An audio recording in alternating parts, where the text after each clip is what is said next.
साथियों, आपको मालूम होना चाहिए कि पेड़ों से गिरने वाली पत्तियों को जलाना दंडनीय अपराध है। पत्तियां जलाने के संबंध में समय समय पर अदालत और हरित न्यायाधिकरण महकमे से आदेश जारी होते रहे हैं। मानना पड़ेगा कि इस कानून का अमल कराने वाली संस्था में संसाधन और मुसीबत समुचित अमला नहीं होने के कारण पालन सुनिश्चित नहीं हो पा रहा है। नगर को साफ रखने का जिम्मा निभाने वाले स्थानीय निकाय कूड़े के रूप में पेड़ से गिरी पत्तियों को जला देते हैं। दरअसल इनको जलाने से उत्पन्न प्रदूषण खतरनाक होता है।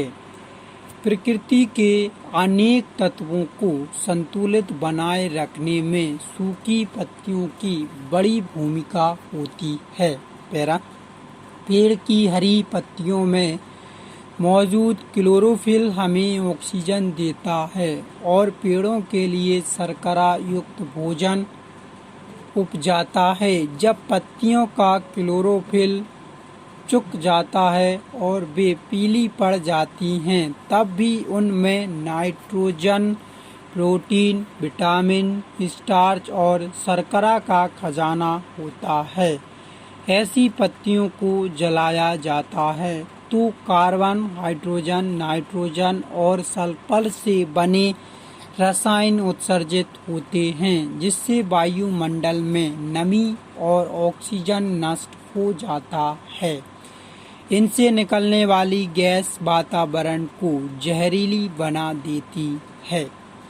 पत्तियों के तेज चलने की तुलना में धीरे धीरे सुलगना अधिक प्रदूषणकारी होता है। इससे वाहनों से निकलने वाले धुएं के बराबर जहर फैलता है।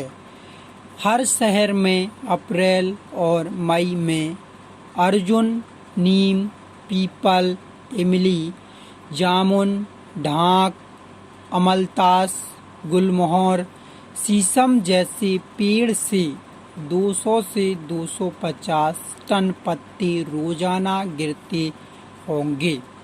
अगर पत्तों को यूं ही पड़ा रहने दिया जाए, जो जमीन का तापमान कम होगा और मिट्टी की नमी बरकरार रहेगी। इनका उपयोग जैविक खाद में बदल कर किया जा सकता है, जिससे 100 टन रासायनिक खाद का इस्तेमाल कम किया जा सकता है।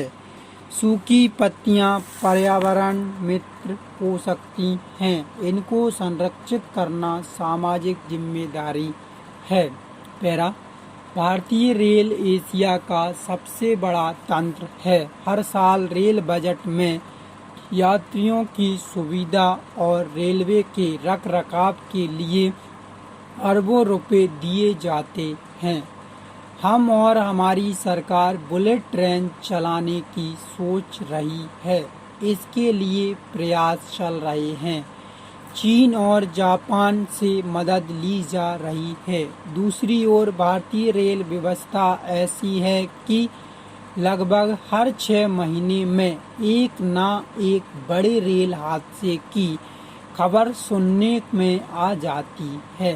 पिछले 9 महीने में कई छोटे बड़े हादसे बहुत हो चुके हैं। छोटे बड़े रेल हादसे एशिया के सबसे बड़े तंत्र की खोखली सच्चाई बताने के लिए काफ़ी है।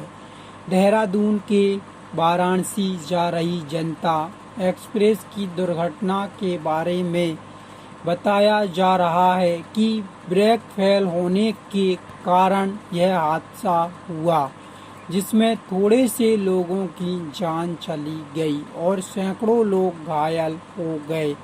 इसका मतलब यह नहीं है कि सबसे बड़े तंत्र हमारे पास नहीं हैं।